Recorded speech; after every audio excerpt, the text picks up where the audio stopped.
Hi guys. Right, before I start waffling on, I'm not in a submarine. I haven't got sonar. That noise you can hear, irritating, is the dash cam. It's having a similar effect to what that printer was having that day, to be honest with you. I just want to put my fist through it. It's been like it all day. But there we are. So you're going to have to listen to me waffle on with that little beeping noise. So I do apologise for that. Right, I've not posted a video for probably 6 weeks or more now. For that I apologise. I've got a very good reason. So on the 13th of June, I had an accident. Serious for me. It wasn't serious in the sense that I didn't collide with anyone, there was nobody else involved or injured or anything. Basically I ended up completely crushing my fingers. How this happened was, if you remember a while back I did a video showing you around the DAFs we've got, the 16 tonners, and on that DAF there's some fold out steps. So as you pull them out they're flat, as you let them drop down they fold down into sort of steel steps. So I got them down. Awkward setup because where I was delivering to is just a little shop on a crossroads. You kind of got a choice. You can either, because there's a crossing just above it, so you can't really park on the zigzags. So you've got to go on the double yellows, which means the back of the lorry is just blocking the entrance to the little car park to these 4 or 5 shops that are on the corner there. But 2 little boxes, that's all I got for him. Gets in, gets the boxers, puts them on the side of the lorry. Of course, I don't like leaving the steps out. I've seen a blind person come walking past before, and I thought somebody's going to whack themselves on them steps. So with my left hand, tried to lift the steps up, but they're a bit awkward. So I supported it with my right hand as I lifted, forgetting that it was just a thing. It just happened, you know. As I lifted the steps, all the sort of side support bars fold up as well, and as they did, they crushed my right hand. Did quite a number on them as well because it kind of locked into place and I had to force it back down to get my hand out. So the main damage was to the 2 middle fingers there. At the time, it had bust the nail off the, I can't remember your finger names, but like your wedding ring finger sort of thing, or next to my little finger. The nail was hanging off, there's a lot of skin missing, there's hell of a lot of blood. I was literally pouring out all over the floor. I couldn't believe how much it was bleeding actually. So I swore a bit, I'll be honest. I swore very professionally though, in the sense that, you know, there might be people about, so I kind of did it through gritted teeth. The butcher come out, bless him. Got a load of kitchen roll and wrapped my hand right up, took me into the shop.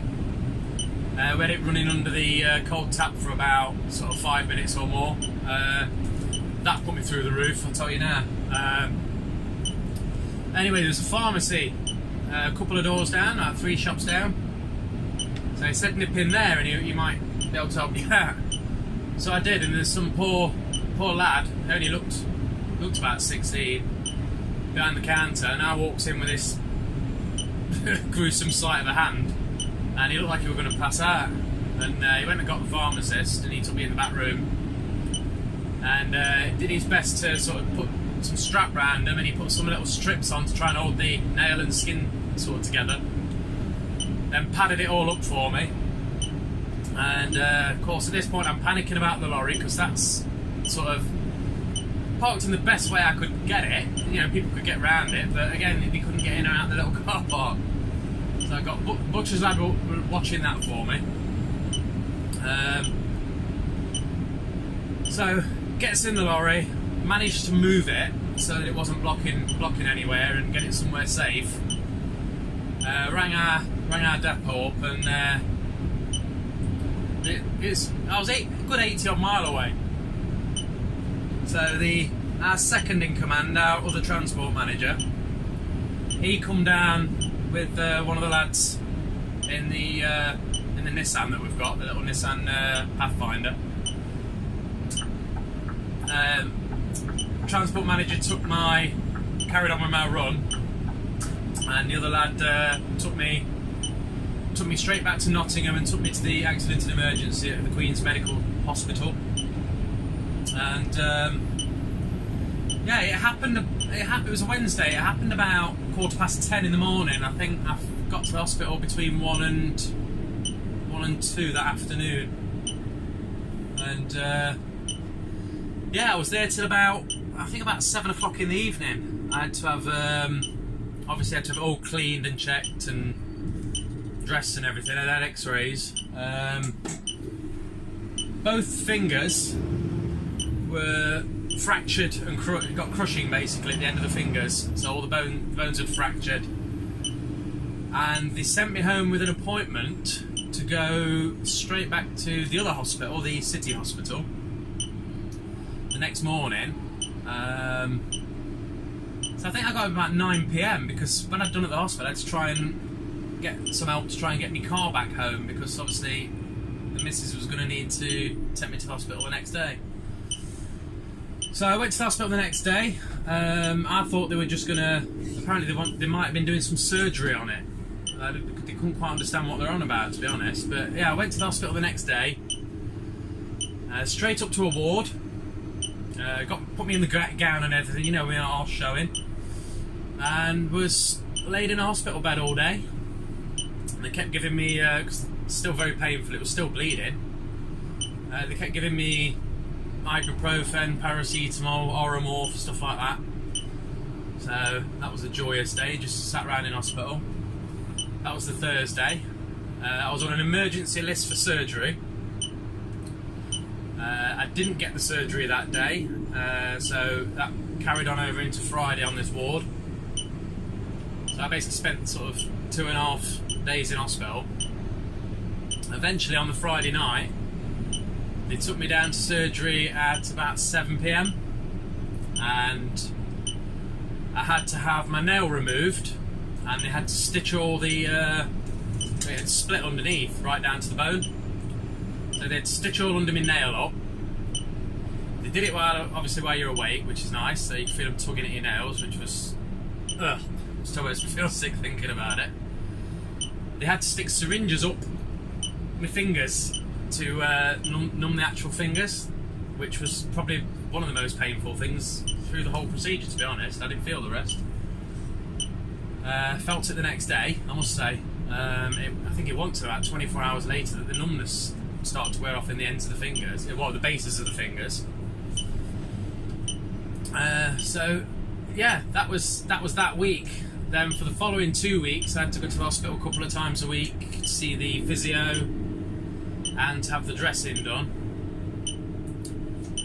And then last week I was booked off holiday anyway, so all in all 5 weeks and 3 days, about 2.5, 3 days ish I've had off. So yeah, it's my first day back today. Joy. To be honest, this last couple of weeks it's been lovely to sort of spend that time at home with the family and that, not having to get up at 5:30 in the morning. But it kind of spoiled me a bit, to be honest. I didn't want to get up this morning, so I've literally just got the curtain cider because I'm struggling to... I can hold a mug of tea. Struggling with certain things, like even just writing my paperwork out. It's painful on them fingers. Still got some nerve problems in there. I've still got a bit of numbness in the fingers. I couldn't actually fuel the lorry up with that hand because it's just too much pressure on the pump. It's just really painful in them fingers. So I reckon it'll be another couple of months yet before it's sort of right again. But we'll just see. We'll take it easy and see how I go. I know I'll not be lifting any 20 kilo boxes anytime soon. So just have to see how I go.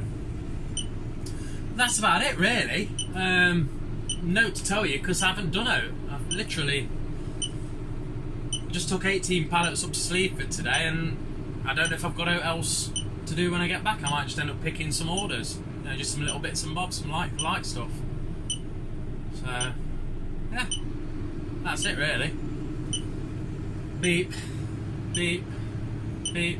Why do I always get the lorries that make stupid fucking noises?